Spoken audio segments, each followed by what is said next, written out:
Welcome to This Explainer. Today, we're unpacking a really frustrating late-night sensory mystery that affects millions of us around the world. Picture this. You've had a long, busy day, you finally lay your head on the pillow, the lights go out, and bam, there it is.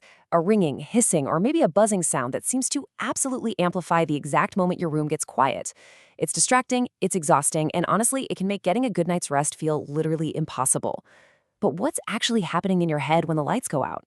Well, today we're going to decode the audiology and the neuroscience behind why tinnitus feels so incredibly loud in the dark. And more importantly, we'll look at how understanding this mechanism is really your first step to taking your sleep back. Okay, let's jump right into the solution by asking the exact question that keeps so many people awake at 2 in the morning. As you're lying there, staring at the ceiling, listening to that high-pitched whistle or low-level hum, it is completely logical to assume that the sound itself has physically increased in volume. I mean, it feels intensely loud, right? Almost deafening compared to just an hour prior when you were eating dinner or watching a show. So, is the physical source of that sound actually generating a louder signal at night? Is your ear somehow working overtime just to ruin your sleep? Because, let's be real, it certainly feels like a personal vendetta. Well, the reality is a resounding no. It's an illusion. In the vast majority of cases, the actual physical signal in your auditory system hasn't changed at all from day to night. What is changing is your brain's perception of that signal. And this is the crucial plot twist here. We're dealing with a trick being played on you by your own nervous system. Your ears aren't generating a louder noise. Your brain is just processing the existing noise entirely differently because of the environment you're currently in. To really grasp how this illusion works, we need to look at a very specific neurological mechanism that kicks into gear the second sound is taken away from us.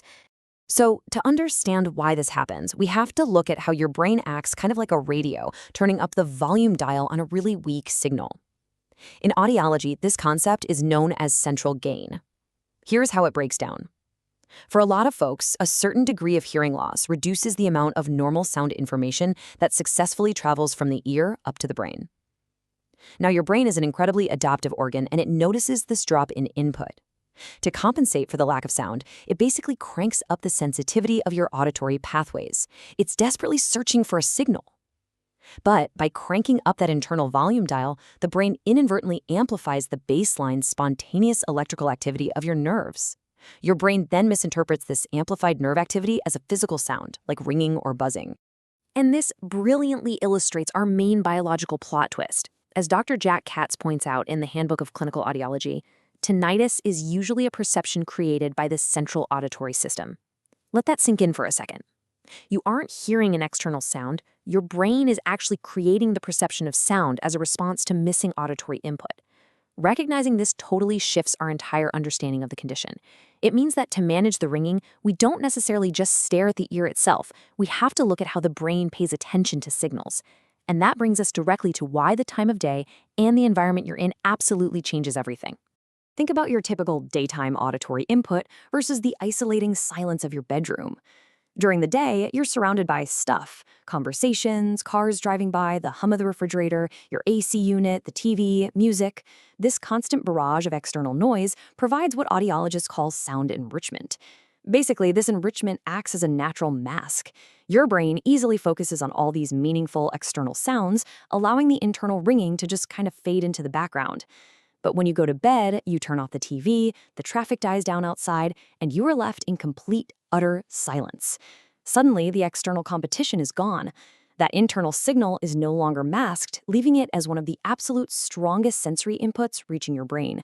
Without that daytime auditory competition, your brain's attention network naturally shifts its spotlight inward to monitor internal sensations, making the ringing seem significantly more intense. Imagine your brain's attention as an actual theatrical spotlight. During the day, that spotlight is darting all around the room, illuminating your work, your friends, your daily chores. But in the quiet darkness of your bedroom, there is literally nothing external left to illuminate. So the spotlight swings around and points directly inward. Your brain starts scanning for input, and the brightest thing on that internal stage is the tinnitus. Because 100% of your auditory attention is now focused on that ringing, the perception of its volume skyrockets. The neural activity hasn't changed one bit, but your attention has magnified it entirely. And this inward spotlight quickly builds into a nasty, vicious cycle triggered by your limbic system. It starts the exact moment you notice the tinnitus in a quiet room. Because it's disruptive, you naturally become annoyed, stressed, or worried about not falling asleep. Now here is where the limbic system, which is the emotional center of your brain, steps in. The limbic system interacts heavily with the auditory system. When you feel stressed, your brain interprets that as a need for high alertness. It thinks there's a threat nearby. So what does it do? It pays even more attention to the loudest signal in the room, the tinnitus. Because it's paying more attention, the tinnitus feels even louder. And because it feels louder, your worry increases further. You are now trapped in a neurological feedback loop where silence, stress, and attention are just constantly feeding off one another. But here's the absolutely crucial point. You are not powerless here. You can actively break that stress loop using some pretty straightforward, evidence-based strategies. Your first and most immediate defense: eliminate complete silence. Reintroduce that sound enrichment. Using a fan, a white noise machine, or even just an app playing gentle rainfall can provide your brain with an alternative, soothing external sound to focus its spotlight on. If your tinnitus happens to be linked to hearing loss, hearing aids can be a total game changer because they restore those environmental sounds that naturally mask the ringing during the day. On top of that, tackling the limbic system's response is essential. Practicing deep breathing, mindfulness, and maintaining strict, healthy sleep habits physically turns down the brain's alertness to the ringing by lowering your overall baseline of stress. And of course, if this is a persistent issue for you, consulting an audiologist or an ENT is vital to get a personalized evaluation. By treating this as a brain perception issue rather than a mechanical ear issue, you can finally regain control. You now know that the monster in the dark isn't actually growing larger, your brain is just shining a very, very bright spotlight on it. Once you understand this mechanism of central gain and how the absence of sound enrichment pulls your attention inward, you can strategically alter your environment to fix the problem. You really don't have to suffer in the quiet. Which leaves us with one vital question to consider before bedtime tonight. Silence isn't always golden, so what sounds will you use tonight to take back your sleep? Thanks so much for joining me for this explainer, and here's to a much more restful, enriched night ahead.